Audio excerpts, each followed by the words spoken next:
We got a big battle in front of us, baby. And it's just started. So let's get funky like a monkey. For 16 years, the American dream has done it with you. Don't fail me now. Lord, don't fail me now. All right. The Wrestlebros are back. Captain Lou, Vic Blaze. And we're going to do a little WrestleMania Backlash review. Backlash. Yeah. All right. But before we get into that, we had a little bit of news today. AEW moving to TBS in 2022. Okay. January. And they're going to add a new show also going to TBS. So AEW, is it Rampage? Yes. Yes. AEW Rampage. I believe Rampage, I think it's going to start on TNT and it'll move to TBS along with the rest of the package. But it's going to be an hour show. Once it relocates to TBS, I don't think they're sure what day of the week it'll be. But as of now, it's scheduled for Friday at 10 p.m. So after SmackDown. So there's no beef there. And they're also getting 4 specials. So kind of like the Winter is Coming. Think of that, but now with incentive, right? So now they're being paid. Think of Clash of the Champions. Think of Clash, So you'll have your 4 specials that now they're going to know when they're coming. That will air on TNT because those will air on the TNT network. Yeah, so that will be planned way ahead of time. They're gonna know when it's gonna be on TNT, so they get to build the shows properly. You get your 4 pay-per-views, your 4 specials on TNT. You get the regular program on TBS. You get the 1 hour Rampage program. It's gonna be interesting how it's always tricky. Do they make it like different, right? Do they use different people? Do they, do more promos on this show? Do they do more vignettes on this show? Is it more of a recap the way SmackDown kind of used to be at times? Do you have people that only show up on certain shows? There's so much, I don't know. It's tricky. It's only 1 hour, so I think that makes it easier. I think you would kind of just make it like the stuff that didn't get on Dynamite could get on Rampage, or I also hope they kind of do have more vignettes, more sit-down interviews between both shows. Space things out, let things breathe. It's an extra hour, so a lot of faces that we don't get to see. Hopefully that adds, that's their time. Like last year, Sean Spears or a Scorpio Sky last year, they struggled to get on television. Now that won't happen with the next Scorpio Sky or the next, whoever that is in that role. But it's good because they got more money out of it. It's a bigger deal. It's apparently a lot more money. So the people in charge seem to be happy. When they first got there, they were expecting probably 400,000, views a week. And then when they realized it was probably going to be closer to 750 or 8, they gave him a new contract instantly, and now they probably realize, okay, it'll be closer to 950 to $1 million, maybe more. Let's give them let's get them signed and take care of this. So there's no negotiating, no coming to the table. This is like ahead of time, no NBA lockout here, no holding anyone ransom. It looks like both parties want to stick together and want to kind of stay together and work together. Also, TBS does have is in more households by a couple million. So maybe that helps bring in another 100,000, 200,000 people. I don't know. It should. I mean, I like how it looks for them to be on TNT. I kind of like the branding on TNT and the TNT title and all that. That's not a big deal. That's just me personal taste. It'll be the TBS title come January. Yeah, which doesn't have the same ring, man. Damn it. Well, it's not a big deal though. Obviously, it's not. It's the most important thing is that at least they get more money. They can pay more wrestlers and take care of the guys. I mean, listen, it's a huge boost to AEW, right? To see for them to be placed in a position, when TNT, part of the reason why they're moving AEW out of TNT and moving it over to TBS is primarily because TNT is getting more, they're getting the hockey, the hockey contract with the NHL. So essentially the NHL has a contract, they're currently on the NBC flight of networks. And really what they do is that they always have the NHL, they usually have a Wednesday night, traditionally Wednesday night nationally televised game. So, the Turner networks are going to want to keep that, and they also run the NHL playoffs. So I think that ultimately what they're doing is that they want to move AEW into a platform like TBS that is not part of that NHL package. And, they can get more, a more fluid audience, every single week and not have to alter the schedules or change dates. It's a smart move. Now, yes, and to be honest with you, TNT is the crown jewel of the Turner networks. It's not TBS. However, for professional wrestling, TBS is the crown jewel because of the fact that for longtime fans of, Jim Crockett Promotions, WCW, it was always 6:05 Saturday night on TBS. So that recognition for that audience is going to be huge. Now, mind you, that hasn't been the case in 25 years. So you will have today's fans who may not necessarily have that connection, and older fans that probably just walked away or have died and said, no, we're not into this. But I think that moving it to TBS is going to be it's a big deal for AEW. Now the fact that they also get the quarterly specials that they can air on TNT, yes, it's going to be a good augmentation to their pay-per-view schedule. And it's going to bring more money. Right now, this looks to be in the 8-figure range, and Time Warner Media, and AEW came together, and if it's an 8-figure, piece of business, that is fantastic from a money perspective for AEW. Now with the Friday night show, I think the Friday night show would probably be best served to be an extension of what they do on YouTube, meaning the guys and girls who are wrestling on AEW Dark and AEW Dark Elevation and all these other YouTube shows that they have, the ones that are ready to take the next step, but there's no room on Dynamite for them, that's where you put them on this show. Do we need to see Jon Moxley and the Young Bucks and Kenny Omega and all those guys on the Friday night show? The answer is no. The answer is no. They shouldn't be on that show. If they do it, it's to make an appearance. It's to kind of solidify it and try to capture an audience. But realistically, this should be a different feeling show. You're not looking to get 1 million people like you do on Wednesday nights. That is not the purpose of this show. The purpose of this show is going to be as an augmentation to AEW's programming and to give, and it best served to give an upscale platform for the people that are on the YouTube programs that are doing really, really well. And you can give them, that could be like the step up for them, and then be able to transition them comfortably into Dynamite. Because now, my biggest gripe is that AEW does so much of their storytelling on the YouTube shows, and when it comes on Dynamite, I'm like, why should I care? And then the announcers are telling us all this stuff, but I'm like, I haven't seen any of it. I've never seen this person before, therefore I don't care. If now you have it on the Friday night show, and let's say that show garners an audience, let's say it does 50% of what Dynamite does, that's all you need. You're golden if you get that. And then from there, you can start building those guys and girls up. So when they do get to Dynamite, then they've already been introduced to a national audience on television, not on YouTube. So that would probably be my best case scenario for them. Congratulations, because realistically, this is a huge, huge thing for AEW and for the Turner Network. So congratulations to everybody involved.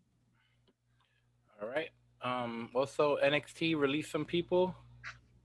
Not really notable. Honestly, the most notable person might be referee Drake Warts, who formerly known as Drake Younger on the Indies. But let's see. Besides him, we got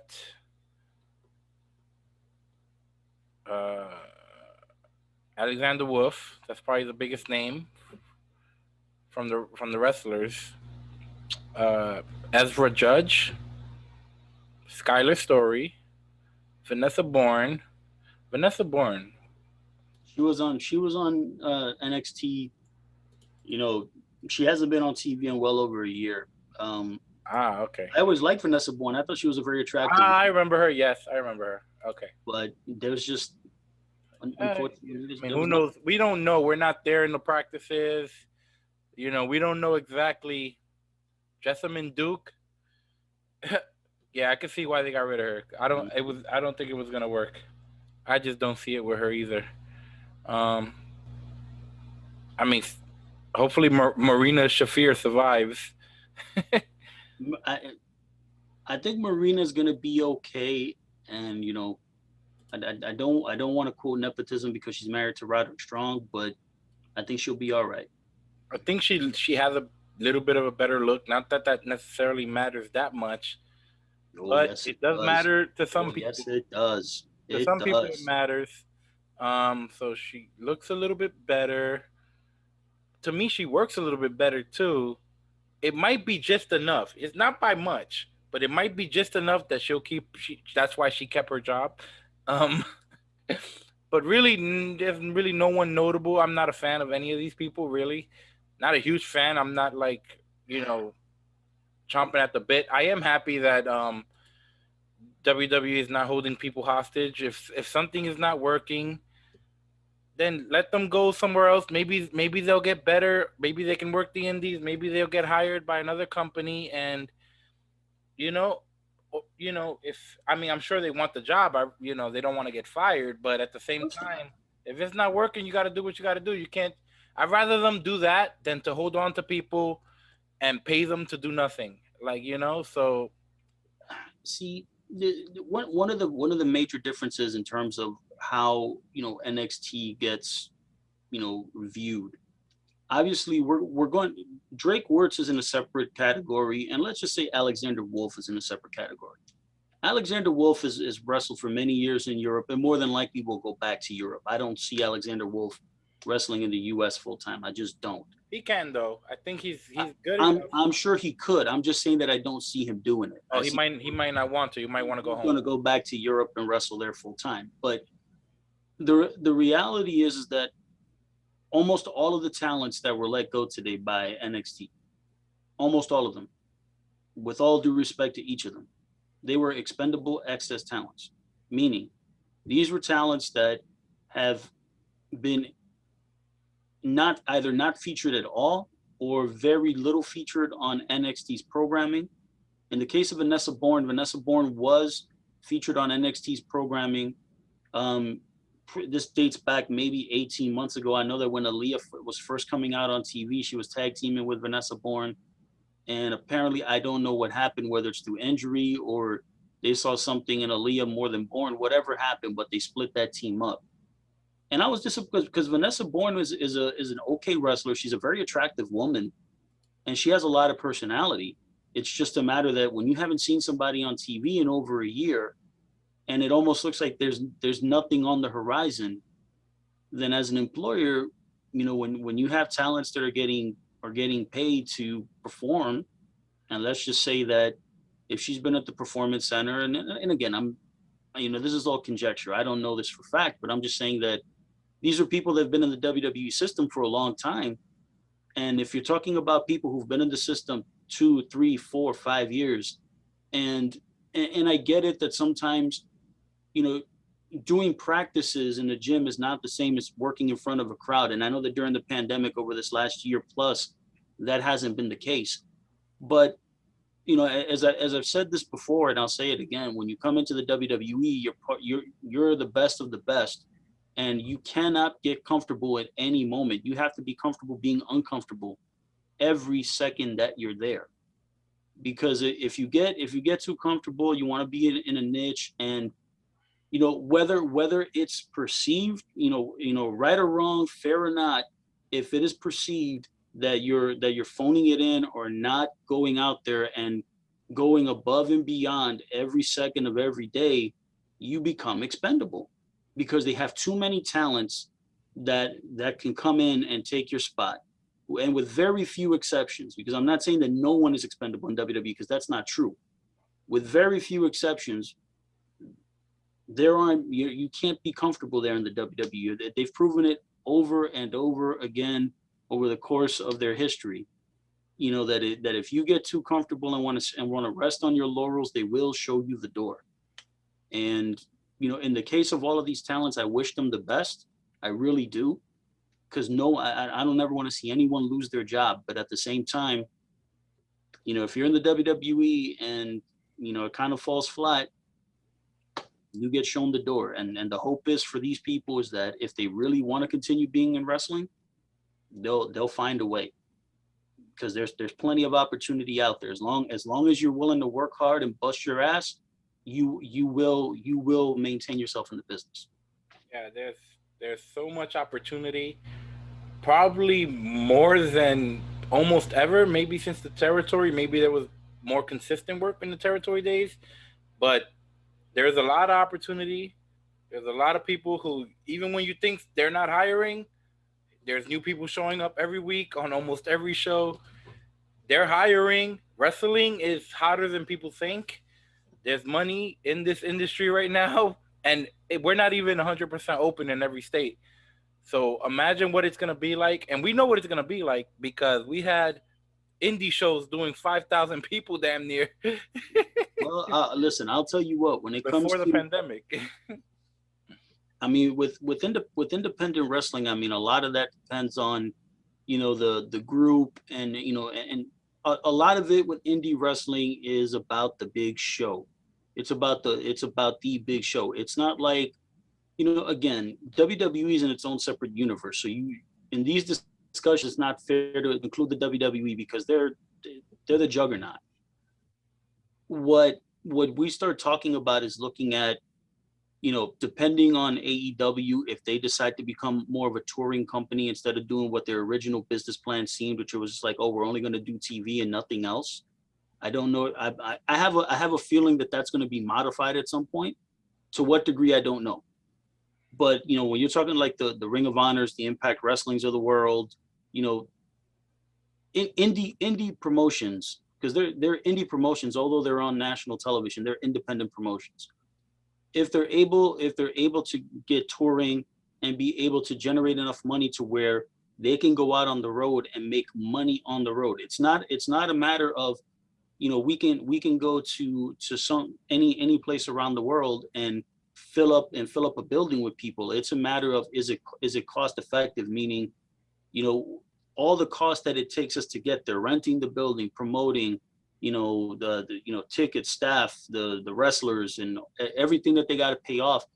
Is it something that they can do consistently enough to where wrestling, then the market opens back up for real, to where now you have several different groups touring, and then the wrestlers that get, you know, released from the WWE or AEW or other area, you know, the bigger companies, that there's more, you know, there's more of a choice for them to be able to work out in the indies consistently and make a living, you know, because again, some of the talents that have been able to make a living in the indies over the last couple of years are people who have had the benefit of coming from the WWE television, to where people know who they are. Thus, it makes them more of a commodity in the indies.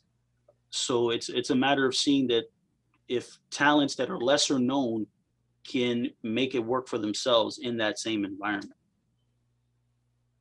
No, yeah, well, people can definitely live off indie money. There's people right before the pandemic. There's people who were quitting their jobs.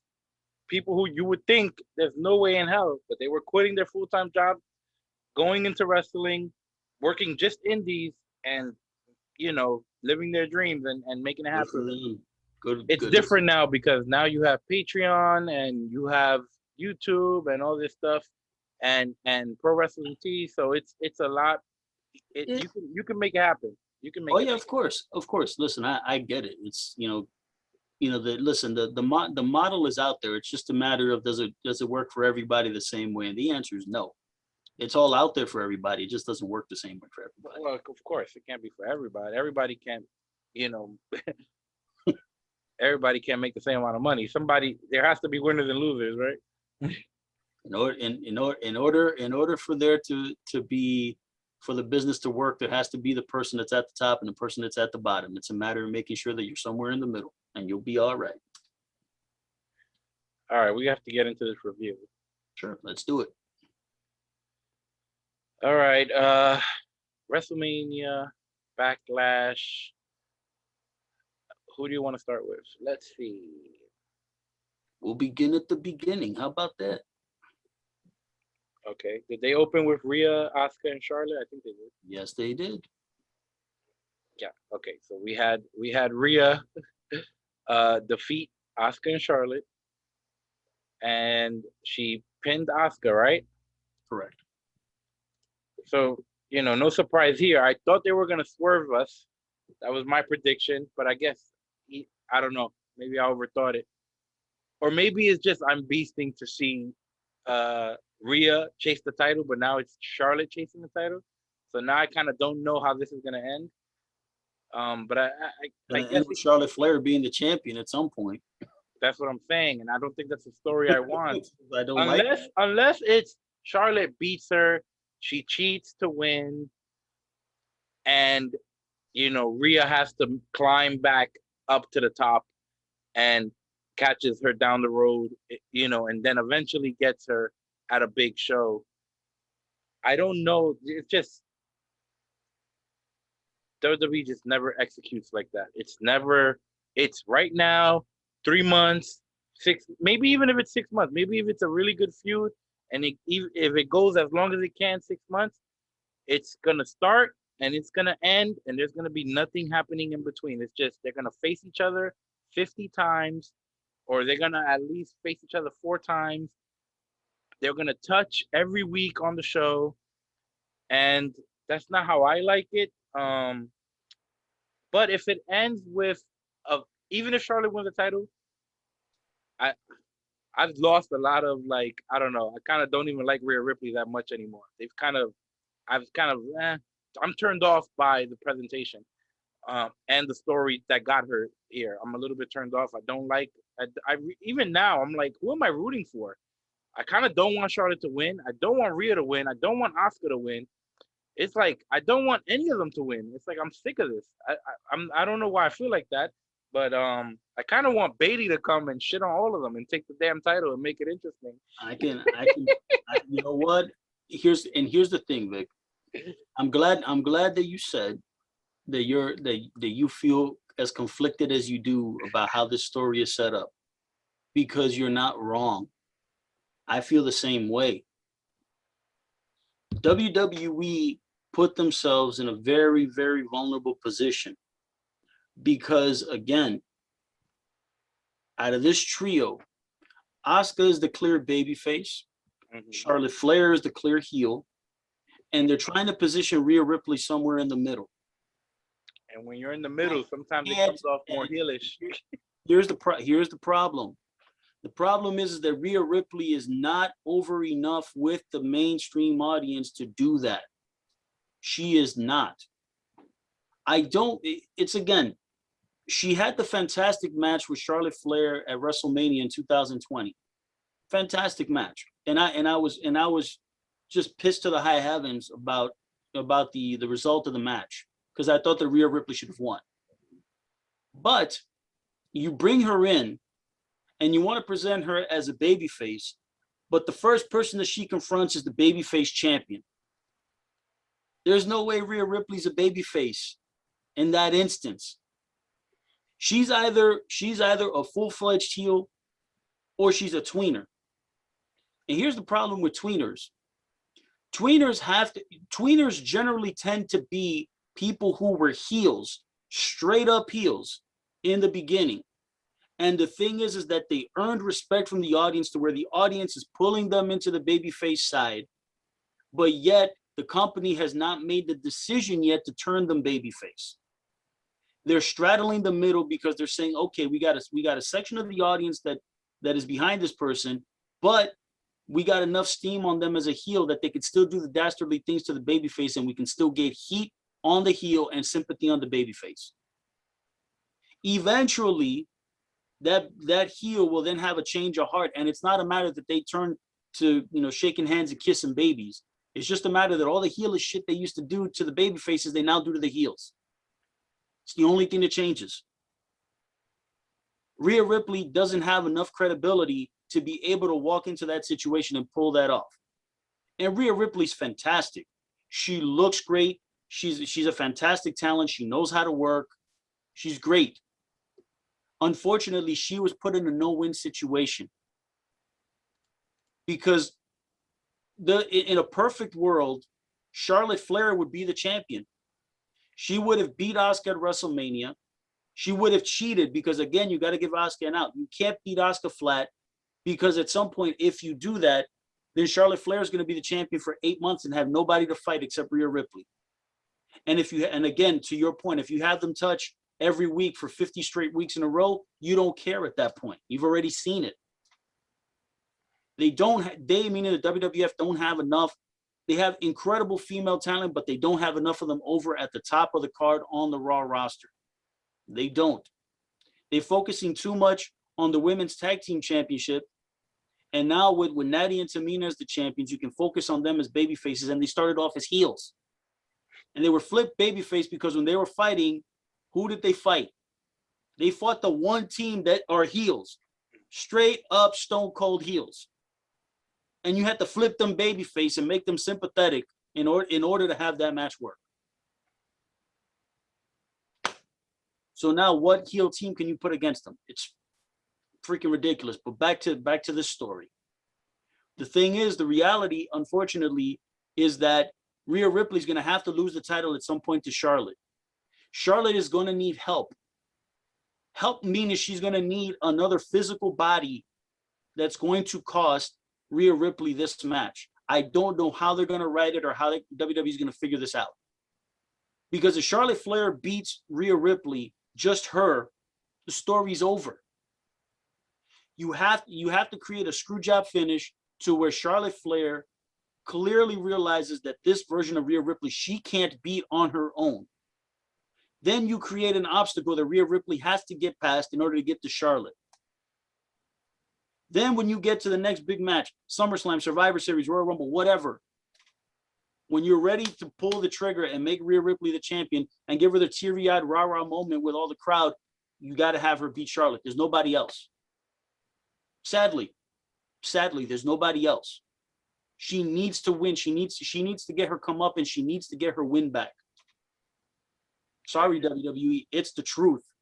She needs to get her win back and she's got to beat Charlotte. Unfortunately, the way the scenario plays out now, Charlotte Flair is a heel chasing after a tweener, and I'm like, why? Rhea Ripley doesn't. I don't feel anything for her any which way, and it pisses me off because she's so damn good. But she needs to be either a direct babyface or a direct heel. No gray areas, because she's being introduced to the mainstream audience. Until figure it out. She should be a babyface if Charlotte's going to be her opponent and she's a heel. Duh. That's like booking 101. The thing is that you've got to be able to create some kind of an obstacle for Rhea Ripley that you could get sympathy on her. And at this point, WWE has failed every which way because Rhea Ripley's promos don't help her. The way that she works doesn't help her because she's so dominating. It's frustrating because I want to like this. I really, really do. But just like you, I'm frustrated because I'm like, I don't care. I don't care who wins. And that's unfortunate because these are three of the best women's wrestlers in the world. And how can I sit there and say, I don't care? That's WWE's fault for giving us this just asinine backward story. Yeah. Shame on you, WWE. Figure it out.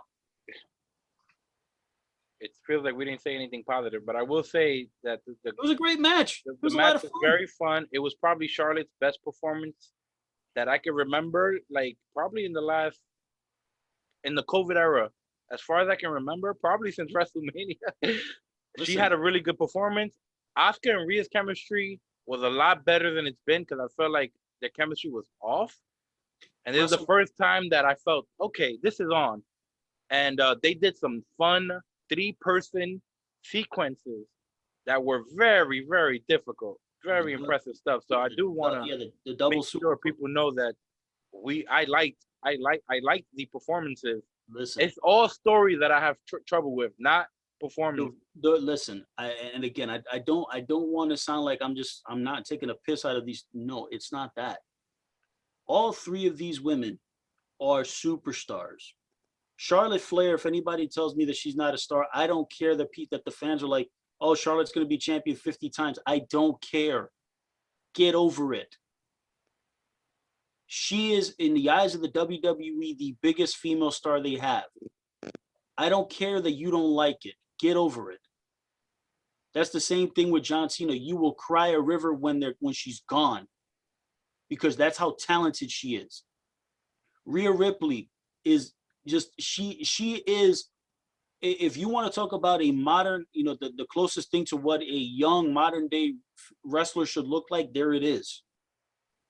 She is physically, strikingly attractive.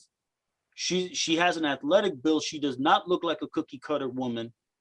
She goes out there, she fights like a badass. She looked like she could legitimately kick your ass. And she's doing it in a working fashion. Asuka is legitimately one of the most badass women in wrestling, despite the gimmick. Because the WWE have tried to make her more of a comedic, goofy gimmick. But the thing is, she has so much credibility because the wrestling matches speak for themselves. And she's so damn good. It's just, again, this is not a matter of the match. The match in and of itself, they did great sequences. They did the double superplex off the top rope. They had Charlotte do the double clothesline, knocking them down. They did the sequences with their finishers. They were, you could tell that at all points in the match, when, in the beginning, Rhea Ripley and Asuka, Charlotte Flair was trying to be like, all right, go ahead, fight each other. And the babyface is like, no, we're good. We're gonna beat your ass. The psychology of the match, the layout of the match was very, very good. The match in itself was a lot of fun, and it's worth watching. The frustration is the story, because the story makes no sense. All right, let's go to that SmackDown Tag Team Championship. Robert Roode and Dolph Ziggler versus Rhea and Dominik. First thing I will say is that, by now you would think I would be like kind of, I've been actually, let me say that I've been a little with Dolph and Robert Roode, because they kind of don't ever do anything. And even as a tag team, they were kind of randomly put together, and that's not really Dolph. I'm okay in that role, but I feel like I want to see Robert Roode do more. But at least, I mean, at this point, they're probably not ever going to give him that. Oh, let me not say that, because Cesaro got a little opportunity. So anything is possible. But yeah, so in this match, I felt that Robert Roode was on. Dolph Ziggler was on. Like, they looked like they were in their prime. Rey Mysterio was on, but he's always on. The story was on. Like, even though it's an obvious WWE, almost wrestling trope story, but I don't care. Sometimes it's good. Every now and then, bring out some shit we've seen before. It's all good. I don't care. Fun is fun. We knew where this was going. They jumped Dominik before the match. This is perfect spot for him. Couch on him. They dumped the couch on him. That was still in its plastic. It looked like it just came from Bob's Discount Furniture or something. Yes. With the intent is we're gonna jump Rey all match long. Dominik's he's gonna be in the hero spot, right? He's gonna come in at the end of the match. We think, right? Because they kind of fooled us here. We think that when he comes in, it's for the finish, but it wasn't really, right? Because it kind of went right back to Rey, which you could argue made the match a little longer than it needed to be. But I don't care. I had fun. It didn't bother me at all. Because at the end of the day, it was a fun match. We had three great workers who were on their freaking game. They were on fire. This match had moments where I was like, what am I watching? Like, it was so exciting, so much fun. So I had a really good time watching this. And of course, I wanted Rey and Dominik to win. they did win, and of course Ray gives Dominik that almost like the little you take this one. He hits the frog splash for the win. That was all beautiful stuff, man. It was really fun for me. You know, I had a really good time watching this match. Like, there's not much more I can say. I will say this match. Listen, this match is, as you say, this was Wrestling Trope 101, right? You know, and that's totally fine. When you have Bobby Roode and Dolph Ziggler jump Dominik Mysterio in the locker room and beat him up pretty good, and then they dumped the couch on him. I think they ran him with with one of like probably one of the sound cases or whatever. The fact that he didn't have a mark or scratch, nothing on him was a little silly. But the story of the match, right? You have Rey Mysterio dressed up as Batman, the 1966 Adam West Batman, by the way. And Dominik was dressed like the Joker, and they're working against. Listen, Roode and Ziggler are fantastic talents. I mean, they look outstanding. I mean, Bobby Roode looks better than he's ever looked, and he's 40 plus, and he looks amazing. Dolph Ziggler, probably late 30s. I'm not going to give him 40, but he's getting there. He's itching 40, and look how great he looks. And they're both just excellent workers. Now, again, I've always said with Bobby Roode is a fantastic talent, but for some reason in the WWE, he has not found himself in the WWE as a personality. As a wrestler, absolutely. Bell to bell, he's got it down. But as a personality, he hasn't found it.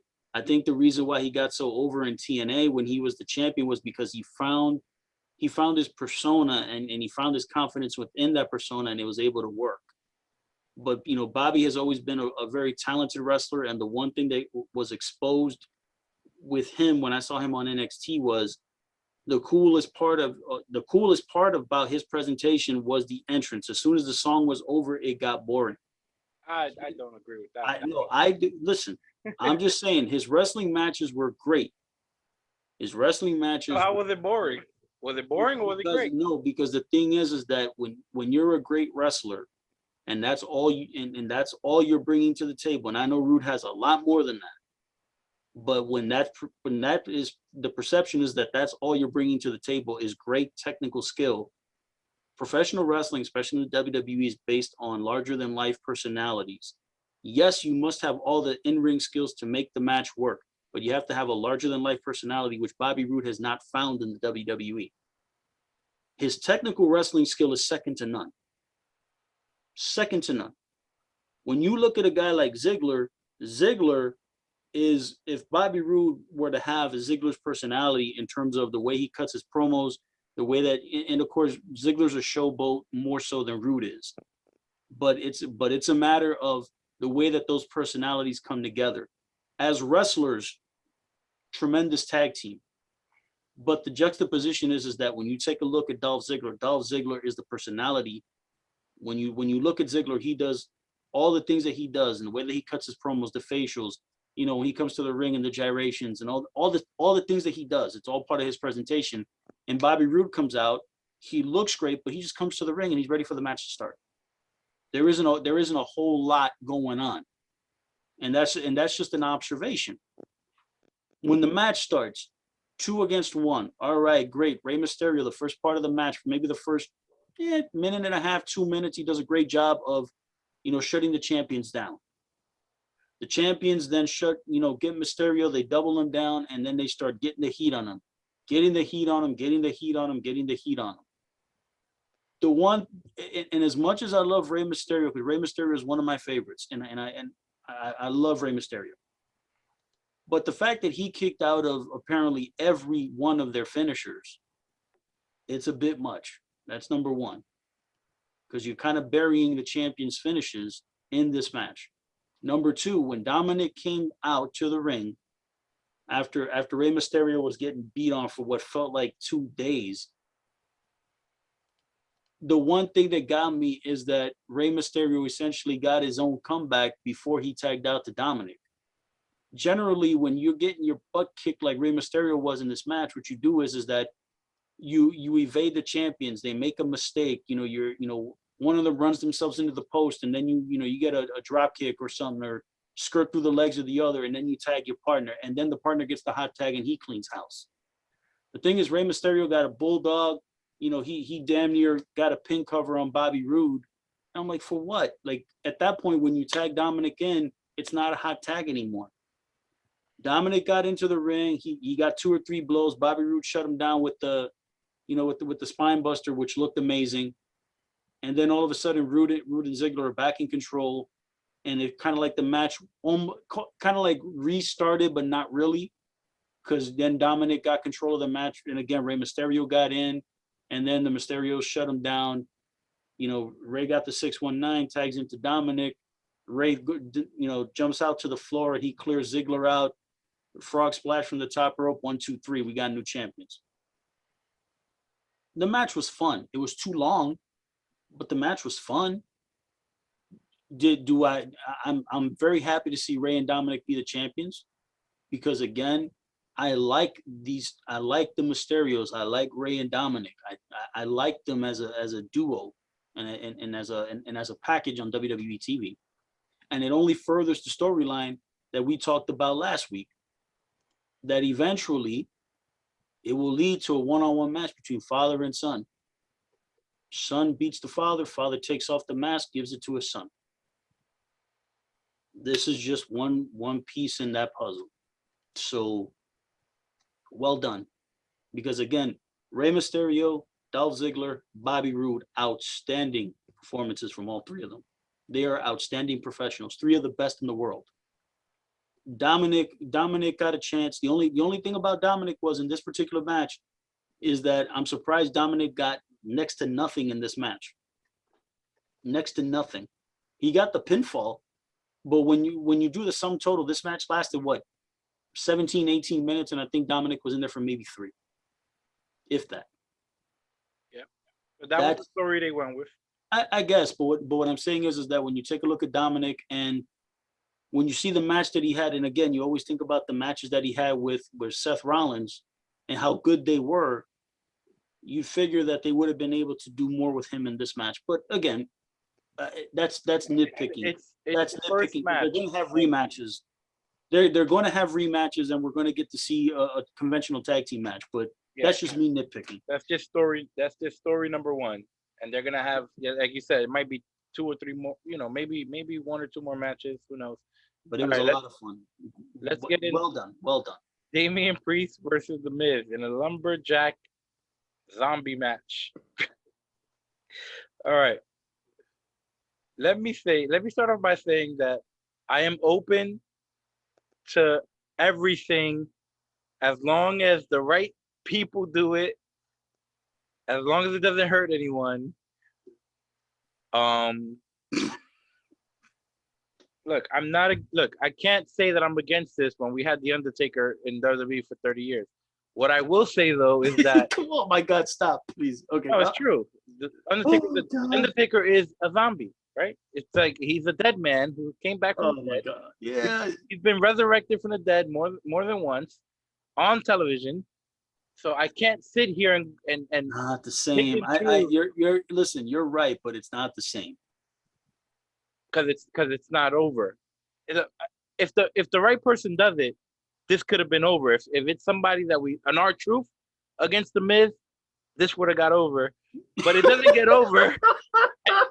There were funny moments. You didn't laugh at a few parts. Oh my God. Even though you didn't like it. But no, it was horrible. And I didn't really care for it either. But I'm saying there were moments that were horrible. John Morrison on his way down when he was getting eaten.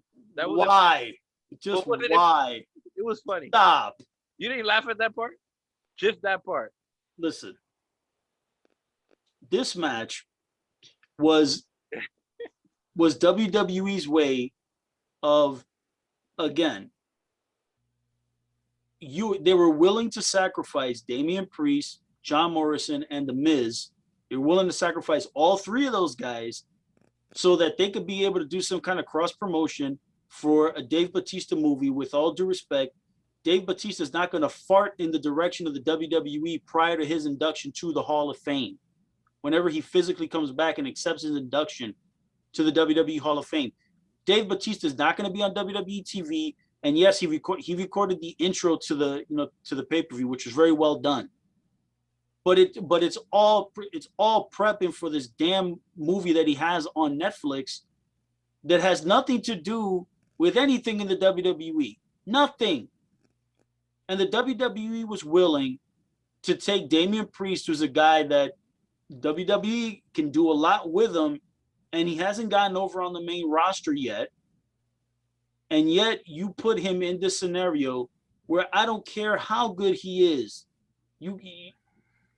This was so lousy that there was no way that this could work. It would have to be the Undertaker and Kane circa 1998, and it wouldn't be this stupid.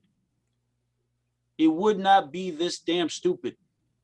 And here's the worst part of it. The worst part of it is that Damian Priest doesn't get over. John Morrison looks like shit, and The Miz got injured. The Miz got a blown ACL. He's out for the next 9 months. Yeah, so guess what? That could happen in any match. Listen. That was an accident, and it's an accident. And Damian Priest, for a guy who's 6'5" and 250 pounds, should not be doing a freaking spin kick or reverse spin kick for the top rope. Leave that to the Rey Mysterios and the Rob Van Dams of the world. You're a big man, do big man shit. Don't do that. Just eliminate that from your arsenal. Because again, a guy like The Miz, for him to be injured, and mind you, I've said this many times about The Miz, it's like, listen, you got to give the man a ton of respect. But now that he's going to be gone for presumably the rest of 2021 and then part of 2022, again, John Morrison, as fantastic of a talent as he is, he's been in the WWE, back in the WWE for a year and a half now, and he's been nothing more than The Miz's sidekick. Now that The Miz is gone, yes, you have a tremendous opportunity with John Morrison to do something with him, but at the same time, you got a bit of a road to hoe because, yes, his talent is outstanding, but he hasn't been presented as anything but The Miz's sidekick. What are you going to do with that? A guy like Damian Priest, you sacrificed him in this particular match for what reason? For what freaking reason? It was garbage. This was horrible. And I felt so bad for all three guys because none of them deserved that. It was just absolute awful garbage. WWE should be ashamed of themselves. It was horrible. All right, we'll leave it at that. Yes, please. SmackDown Women's Championship, Bianca Belair versus Bayley. I mean, not much to say here, except that Bayley, who's not ultra flashy, but she is literally one of the best in all of WWE at having these type of big, long matches. It's like whenever you give her 18, 20, 22 minutes, everything feels right in the match. It's gold, my man. I'm like, yo, she is so good. And then with this heel character, everything is on. Promos are on. Facials are on. Her bothering Michael Cole, money. Her entrance. I love Bayley right now. That's been probably a full year of loving Bayley, if not a little more.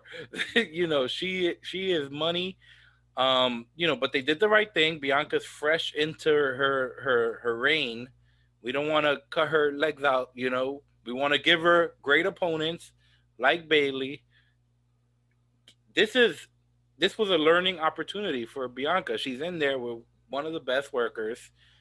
She's in there having a long match. She hasn't had many. You look at her career, she hasn't had many. This is all new. So now you got to put her in there with these great workers. To me, Bayley's a great worker. And Bianca's gonna benefit. Bayley did her thing. I think Bayley can recover because her character is so good. I'm not worried for Bayley at all. I do want her to let's have a game plan for Bayley though. Let's just not forget about her, please. We got to keep Bayley in the picture. It don't got to be this picture. It could be the Raw picture. I don't care what it is. But let's get it going. Let's think of something. I'll tell you this about Bayley. This match was exactly what I thought it was going to be. The match was really good, but when you take a look at the match, Bayley led the entire match. The whole thing was Bayley, yeah. Bayley led Bianca. She handheld it through the whole thing. And again, what does Bayley do? Bayley in the beginning is basically, again, she's taunting Bianca Belair. Bianca Belair demonstrates to her that she is, quote unquote, the superior athlete, and then Bayley has to do the chicken shit heel thing. Back up, run away, find, the champion hits her with all the big power moves. Then Bayley finally finds a chink in the armor. She starts getting the heat, gets the heat. Bianca, and even when Bianca's making her comeback, you could tell Bayley's like, do this, do that. She's giving her the Iggy, slight things. It's not egregiously obvious. It's not. During the course of the match, I can see that it's like, all right, this is where it's going. We're hitting all the high notes, right?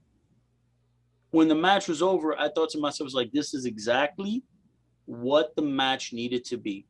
Is basically the more experienced and credible heel challenger leading the champion to a really good match that helps solidify the champion's reign, because it's the first title defense. It was a big match on pay-per-view or streaming service, and get Bianca Belair over. Bianca Belair, this is the reason why when we did the review last week, and I said that Bianca Belair over the next 6 to 12 months, it's going to be the proving ground, because we got the fans behind Bianca Belair when they told the story of Bianca winning the Royal Rumble and chasing after Sasha Banks and beating Sasha Banks at WrestleMania. And we all had the teary-eyed, standing ovation moment for Bianca Belair. That's all great and good, but now she's the champion, and now the roles are reversed to where if we don't give Bianca the kinds of matches that are going to solidify her as a top star, then little by little, she can be perceived as less than, even though she's the champion. The match was designed perfectly to help get Bianca over. Bayley is going to be just fine because she has immense amounts of credibility, and she has so much equity in the bank right now that, again, Bayley can lose every match for the rest of the 2021 calendar year, and she'll still be just as hot of a heel as anybody else. So is she going to continue to work against Bianca Belair? The answer is yes. The thing that ends up happening is that you're going to have to put other people in front of Bianca Belair, because eventually when the big rematch comes, and I'm presuming it'll be at SummerSlam with Sasha Banks, that's going to be the big rematch to where now will Bianca win? The answer is yes, she should win, but it's going to be a matter of continue to solidify the position, continue to solidify her, because the reality is that I think that Bianca Belair should be the champion until next year's WrestleMania, and then she'll lose then. Give her that nice big lengthy run, because afterwards, then you can start bringing Bianca down the card, but she has so much credibility in the bank at that point that she doesn't necessarily need the title to be a big top star. At this moment, the title is making her. What they have to do is they have to book her to make her the star and not the championship be the trinket that makes her, the top person being the champion. So again, excellently done. Good first match. Keep that momentum going. You couldn't ask for a better dance partner than Bayley. And in all honesty, they can get multiple matches out of Bayley versus Bianca Belair, and they could all be very, very different. And you can tell different stories and get more things, because this match, it was a simplified match in the fact that they didn't give everything. They didn't tell you everything. They told a specific story, but they didn't do like every single move they know. So it leads to more matches, and you can tell different stories and get to the big, climactic moment. And I think the climactic moment will be that, Bayley realizes that she can't beat Bianca, and then maybe this is where you get, if you get Sasha and Bayley, that they look at each other and realize we can't do it. If we can't beat her, we're gonna have to team up, kind of deal. And then if we get that all over again, that's a big obstacle. I don't know if that'll happen, but fantasy booking 101 there. It might also be a good candidate for Hell in a Cell. You never know. I think that, with all due respect, I don't think that they should be having, that there should be an obligated women's match in every Hell in the Cell. I don't necessarily think that this particular story, whether it's with Bianca Belair versus Sasha Banks or versus Bayley, I don't think that the match is worthy of a Hell in the Cell match, because it has to be more of a grudge. If it's more like they're just chasing after the title, they're going to have to elevate the story to another level before the cage can become an element that's needed. As of right now, it's absolutely not needed. Well, there's still a full month, so we'll see what happens. A whopping month, a whopping amount of time. Hey, that's 4 TVs. All right, let's move on to Bobby Lashley versus Drew McIntyre versus Braun Strowman. The match, on a technical level, was fine. It was good. It was fun. It was hard hitting. I'm totally cool with everything. I'm totally fine. Even the ending, I liked, where Drew hits the Claymore, but Lashley steals it. But my problem is, we had 2 triple threats, both of them with obvious weak links, right? Or obvious people that can't lose right now. So we throw in a third person to take the pin. In both cases, they used it the exact same way for the exact same reason, and everyone knows it. That is unacceptable. I'm sorry. Lazy booking. This is not cool. It really isn't cool. Like, I don't know. I don't know if fans want this type of booking. I really don't think so. Maybe it doesn't matter to a kid, but it's not just kids watching. It's a lot of people watching. I think you can do triple threats all the time when there's 2. No, I'm okay with triple threats. Not two in the same pay-per-view. But if you want to do 2-hour span, if you want to do 6 triple threats in a year, I'm cool with that, right? But it cannot be because we don't know how to get out of this match, so we're going to add someone that's going to take the pin. Absolutely not. It's when you have 2 legitimate contenders, legit, that we don't know who the hell is going to get pinned. We have no clue. We can predict, and they can swerve us, whatever, but we have no clue. Either guy can win of the 3. That's when you do it. But not when we have to get out of this match. I don't want that. Just don't have the match. Just don't have McIntyre, and don't put McIntyre across from Lashley yet. Just don't. Just wait. Just wait until you're ready. Well, hell, you're repeating what I said last week. Yes. Just don't do it. This match should have never happened. Yeah. Do Strowman. Do Strowman by himself. Listen, I say this with all due respect. Drew McIntyre should not be wrestling for the WWE title. He challenged at WrestleMania and he lost. Lashley didn't cheat. He beat him clean. He made him submit to the full Nelson, to the hurt lock. Although Drew McIntyre passed out. It's a submission. Drew lost. No title matches for you, amigo. None. And I don't think people realize that when you do this and you're the third guy, that third person, male or female, the one that's in there to take the pin, you are chopping value off of them. It's like this person is not as important as the other 2.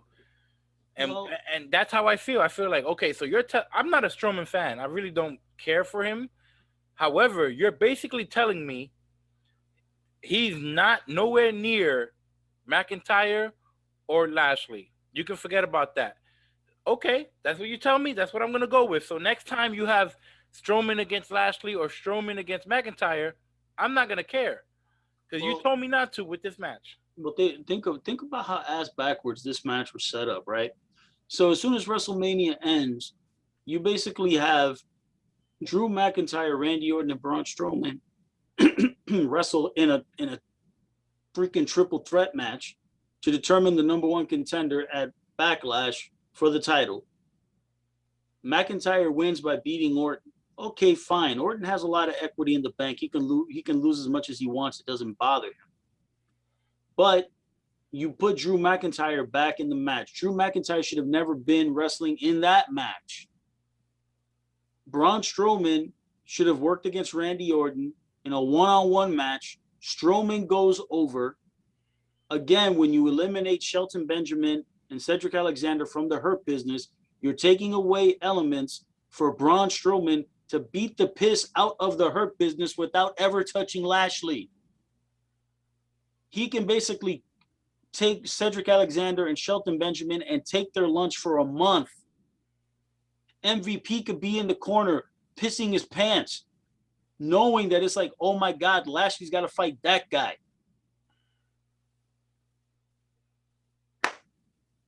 What you do is you put McIntyre in a match that he shouldn't be in.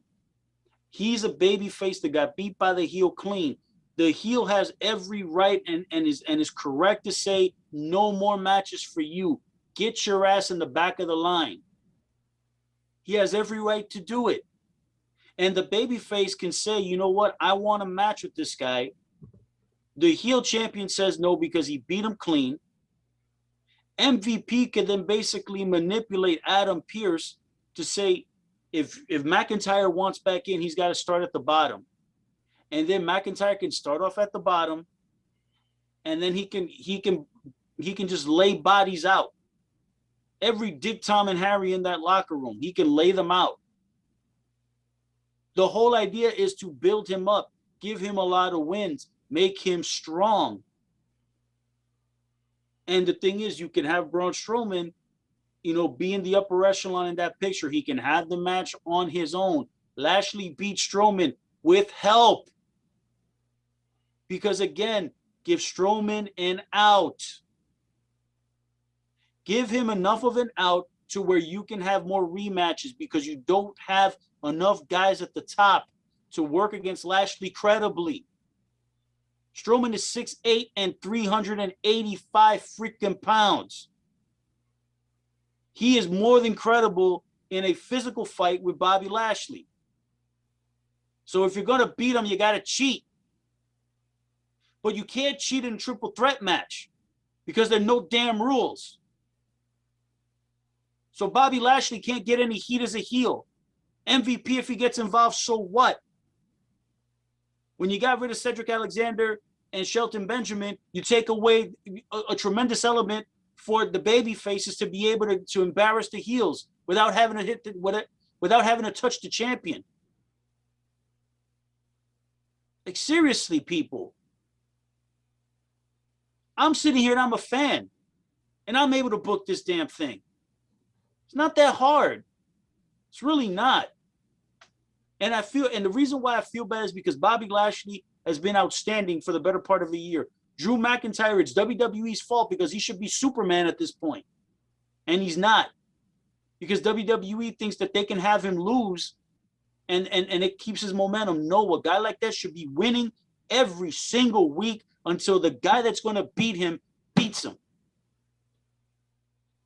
Can you imagine if Drew McIntyre would have been undefeated from January 2020 until WrestleMania this past year?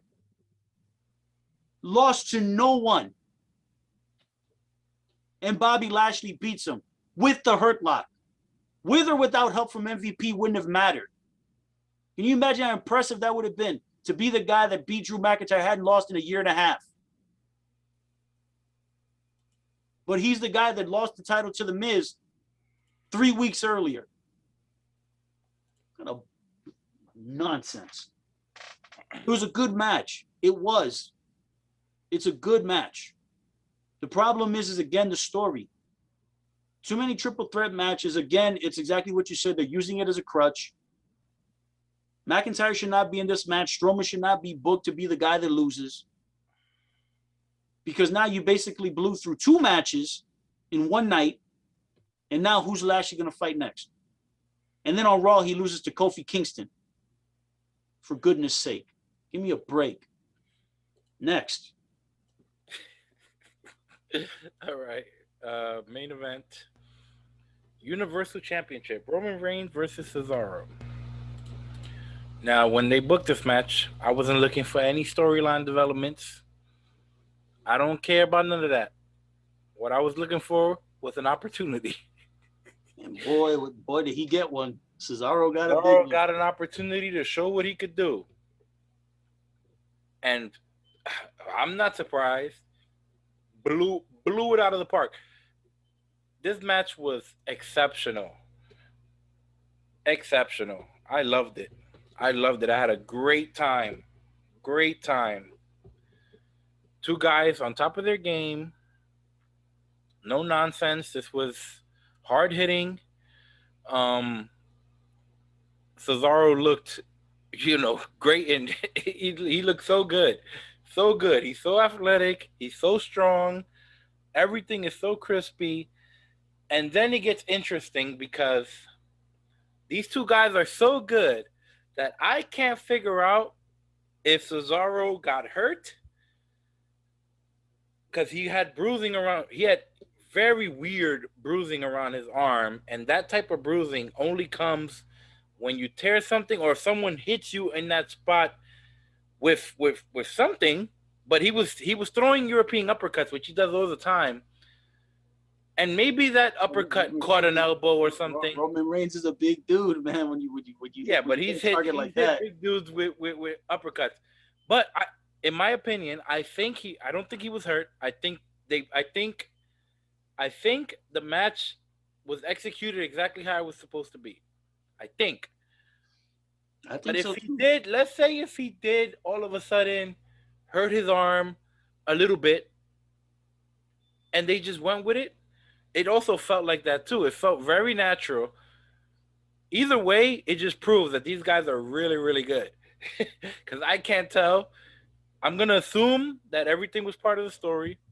But I wouldn't put it past them that if he did have just a light injury, hey man, I think I hurt my arm a little bit. And Roman goes, hey, let's go with it, brother. That's also possible. I don't think that's the case, but I think it's possible. I don't think so either. That was all part of the match. Yeah, but that bruising was really weird, really bizarre. If we see Cesaro, was he? Oh boy, we gotta wait for Friday. Yeah, wait for Friday. If he's there and he has a match, then we know everything is fine, and the bruising didn't get worse because it was nasty, and that's not match anything we've seen. The only type of bruising I've seen like that is when somebody's torn a bicep. Mm-hmm. When somebody tears a pec, tears in the inside, that's when you get that type of bruising. Maybe he just slapped something, and that's just a bruising from maybe when he went for that uppercut, he caught an elbow, he caught something flush, or they both swung at the same time. I don't know, but I was like, I wonder. But either way, all I wanted was a great match from Cesaro, a high-profile main event. Show us what you can do. I've been how long? I feel like since our first video, I've been saying when you have a guy like Cesaro, even if you don't like how he talks, even if you don't believe in his promo skills, even if you don't believe in his charisma, if you have one of the best workers, arguably, in the entire world, some people might put him in the top 5 in terms of technical ability. You know what I'm saying? Some people, and there's been times where I wanted to put him up there, like this guy might be number 2 or number 3 in the whole world. Like I don't know, it might be AJ, Daniel, and Cesaro, depending on what you like, and but yes.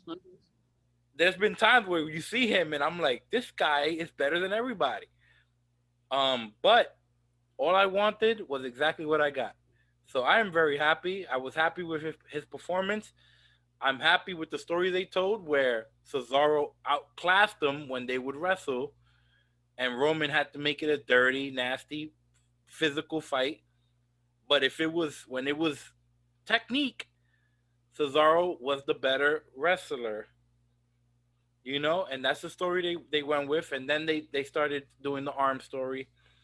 Yeah, man, I'm totally cool with everything that happened in this match. And now I'm guessing it'll build to Jimmy eventually, which is fine too. I just wonder what's the end game for Jimmy and Jay. Is it them as one big family, unhappy family, or is it the Usos as baby faces eventually away from Roman? I don't know. No, I ultimately think that what's going to end up happening is that we're going to see Roman Reigns. We're going to probably see Jimmy and Jey Uso fighting against each other. Eventually, then Jimmy Uso will work against Roman Reigns. Essentially, Roman Reigns is going to put the stipulation on him: you want the title, I'll give you the shot, but if you lose, you have to be my minion. You have to join the ranks. Eventually, what will end up happening is Jimmy Uso will lose. You'll have to join the ranks. It'll always be a forced, indentured servitude type thing. And then little by little, what will end up happening is that then Jey Uso will then begin to realize what Jimmy's been telling him about Roman Reigns. And then when the Usos turn babyface, it's going to be the time when Roman Reigns loses the title. And then you can get all the heat on him that way. And you can give Roman an out, because then his cousins turned on him. They gave the babyface the upper hand. Babyface beats Roman. Roman can lose the title without really getting beat flat, and then you got stories to tell afterwards. The match with Cesaro Cesaro and Roman Reigns was fantastic. The only thing that I did not like was the ending. And it's only because of the fact that the way that Roman beats him is he puts him in the guillotine, and he basically beats him flat. And again, the reason why I don't like it is because, unlike, you can look at Daniel Bryan and Edge and some of the other opponents that Roman Reigns has had in the past, since he's been back, he can beat them. And the thing is, all of those guys have so much credibility and so much equity with the audience that they can come back and be able to, make claims and get rematches, and people will want to see that. However, when you look at Cesaro's been wrestling in the WWE for 10 years. And yes, he's been an Intercontinental Champion. He's been Tag Team Champions. He's had all the secondary titles. But before this match with Roman Reigns, on Sunday night, he's never worked a single main event, big money match ever in the WWE. So for a match like this, I would have preferred to see Cesaro lose, but basically have, Jey Uso get involved. Roman basically shushed him away. He did it on his own. And although Heyman is out there ringside, Paulie doesn't get involved in the matches. He doesn't physically get involved. So again, it's just as great of a match as it was, and you can pinpoint a lot of things. But for Cesaro, I kind of felt like I don't want to always go with that. If the heels are going to beat the babyface, they should always cheat. Not really. But in this particular case, I would have preferred it, because again, Cesaro is a guy that, as fantastic as he is, before this past weekend against Roman Reigns, has never worked a main event match, ever. A big money pay-per-view world title match. That was his first one in 10 years. To lose flat, to have Roman Reigns beat him without cheating, no interference. It was just one-on-one, and Cesaro got beat. The question becomes at times is, where do you go from here with Cesaro? It's not about Roman Reigns, because Roman Reigns has got stories to tell forever and ever. It's a matter of what do we do with Cesaro? Because the match that he had was more than good enough for him to be working main event matches and to be at or near the top of the card. He's earned the spot, and he delivered. The match that he had with Roman Reigns was outstanding. It's just the ending I didn't like, because it felt like you beat Cesaro flat and you don't give him any out. And Roman Reigns has so much credibility that even if he has to cheat, show some vulnerability. There has to be somebody that gives Roman Reigns enough trouble to where he needs his cousins to help him. Every match that he had against Kevin Owens, Roman Reigns he needed interference. You mean to tell me that you can't do it with Cesaro? Come on, bro. Yeah. All right. That's the show. We just love the way Vic transitions. That's the show. That's Well, listen, guys, we want to give out shout outs to the fans. Keep coming in and showing us the love on YouTube. Being able to continue to subscribe and keep the numbers coming up, man. We're very, very happy and we're thankful and grateful for everyone who joins us every week and listens and subscribes. And again, here for us, Instagram and the Twitter machine, we are on the Wrestlebros, THEWRESTLEBROS. For Vic, I'm Lou. Deuces.